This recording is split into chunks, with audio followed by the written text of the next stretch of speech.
Obviously, you yourself have had lots of teachers and mentors over the years. Can you point to maybe one or two pieces of advice that you feel has been most significant for you?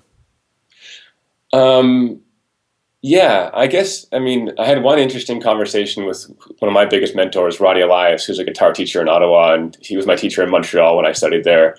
And I was getting ready to do my master's degree, and I sat down with him one day and I asked him, I said, what's the one thing that I should know, going into like a master's level or, like professional performance level on the guitar? And I expected him to say all these complex things.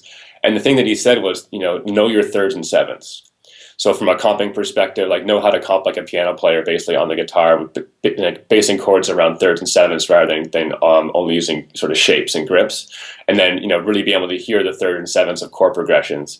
And at first, I thought he was just sort of fluffing me a bit, but then afterwards, I realized that yeah, he was right. There's a lot to that, and so that's become a big important part of my teaching as well in my own studying. Is that kind of Lenny Bro um, approach to playing the guitar, where it's based on thirds and sevenths down low and color tones on top for chords, and really outline the third and seventh movement between chords, much more like a piano player than say like a typical guitar voicing sort of approach.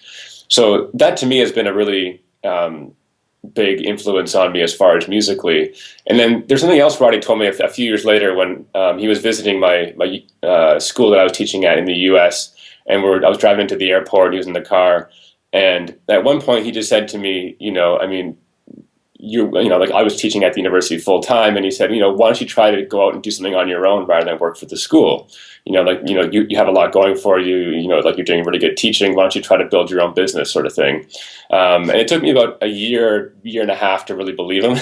But it sort of sunk in over time, and that was the sort of seed that started me doing like my online website and getting into writing books and doing apps and doing like the Skype teaching and all the consulting and stuff that I do. So it was this conversation I had with him in a car driving to the airport that really started all of this, and so that's had a big effect on my life as well. Excellent. Oh, that's great. That's great. Um, well, I guess let's see. Maybe just a couple of kind of quick questions to wrap up here.